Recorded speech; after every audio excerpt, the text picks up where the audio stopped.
Hi, I'm Brian Bressler. I'm a gastroenterologist at St. Paul's Hospital in Vancouver, British Columbia. I appreciate your attention in joining me for these next 20 minutes as I walk you through what I've found to be the most interesting and significant abstracts that have been recently presented at the ACG and at UEW, focusing really on Crohn's disease. There's been some overlap as well. You'll see some of these abstracts deal with inflammatory bowel disease as a whole.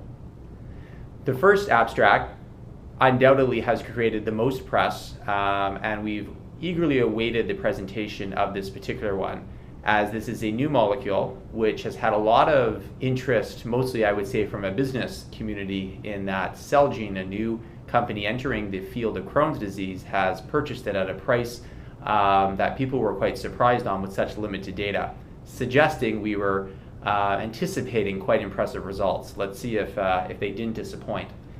So this molecule is Morgerson, I'm sure I didn't pronounce that right, and it's an oral SMAB7 antisense oligonucleotide agent, and it's been studied in a phase 2 trial for active Crohn's disease.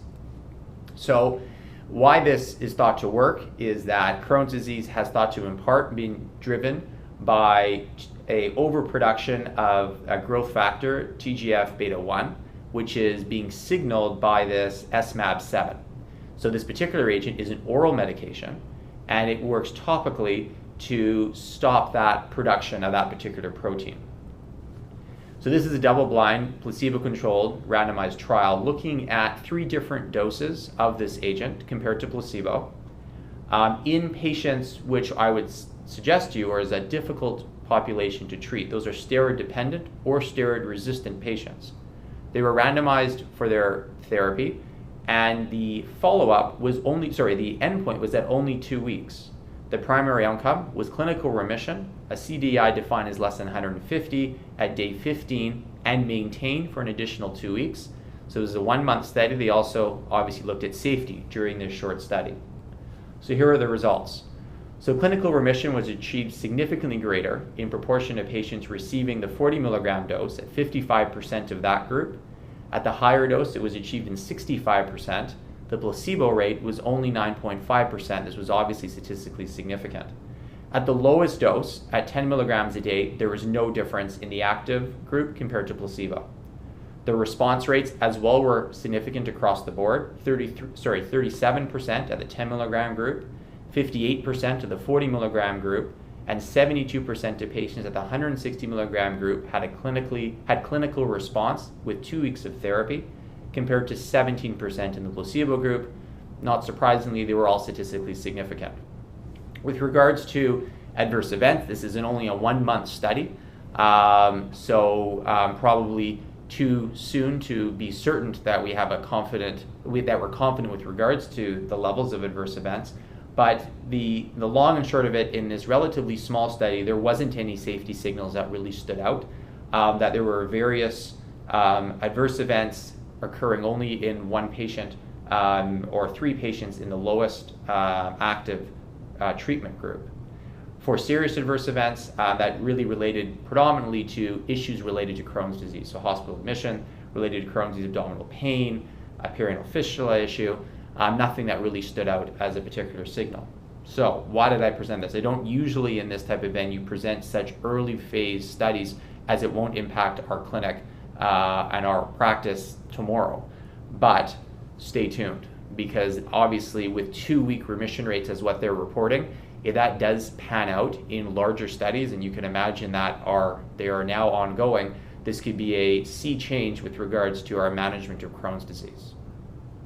So the next abstract was presented at the ACG, and the title of it is "Does End-to-End versus Side-to-Side Anastomosis in Postoperative Crohn's Disease Matter?" It's a prospective 2-year evaluation of postoperative endpoints, quality of life, healthcare utilization, and clinical activity. So the background behind this is that there's an evolution in changing the way one creates these anastomoses for Crohn's disease, as the typical hand-sewn end-to-end anastomosis is fading out of our radar, as we are seeing more and more of a stapled side-to-side anastomosis. In part, that relates to the technical difficulty or more challenging procedure of the end-to-end hand-sewn anastomosis. So the question is, does that have any clinical relevance? So this was a prospective observational study of postoperative Crohn's disease patients who consented to have their natural history followed. They underwent either their first or second bowel resection, and they were followed for 2 years. Patients were categorized as either having a hand-sewn end-to-end or a stapled side-to-side anastomosis based on the operative report. So in total, there was 114 postoperative Crohn's disease patients, 56 who had the end-to-end, and 58 who had the side-to-side. There was no difference in their baseline characteristics with regards to their clinical presentation, why they were having their surgery, gender, age, if it was laparoscopically done or not, use of postoperative prophylaxis after the surgery. None of that mattered none of that differed when comparing the two groups. At the end of 2 years, there were some differences with regards to healthcare utilization. In particular, the end-to-end group had less rates of CT scans and had less MRI scans. Their emerge visits were less and hospitalizations were less. Quality of life improved compared to side-to-side anastomosis patients. There wasn't any difference with regards to postoperative complications or repeat bowel resections. And then finally, as you can see bolded here, there was a statistically significant difference with regards to postoperative endoscopic recurrent rates, and they were lower amongst those who had a end-to-end anastomosis compared to the stapled side-to-side anastomosis, postoperative recurrence being detected in 20% of the end-to-end compared to 42% in the side-to-side. So what does this mean, the results of this particular abstract? Well, if indeed this is true, then we definitely need to communicate this with our surgeons, as when we send our patients with Crohn's disease for an operation, we'd want to ensure they're getting the optimal surgery to prevent ongoing complications in the future. Now, I would pause and suggest some caution before we take this approach with certainty. And firstly, this was an observational study, not an RCT. So there could be some inherent biases as to why some patients had one surgical approach versus the other. The other issue is this is not consistent with previous studies. And in fact, Robin McLeod did a randomized controlled trial addressing this question. And in her multi-center group, they didn't find a difference between either approach. As well, there's been 2 Cochrane reviews that has looked at this particular question, and there hasn't been a difference when looked at which approach is optimal for managing patients who require a bowel resection. So we're about halfway through the presentation, so please feel free now, or if things come up in the latter half of this presentation, to type any questions you have in the dialog box below, and we hope to get to as many of them as we can at the end of this presentation.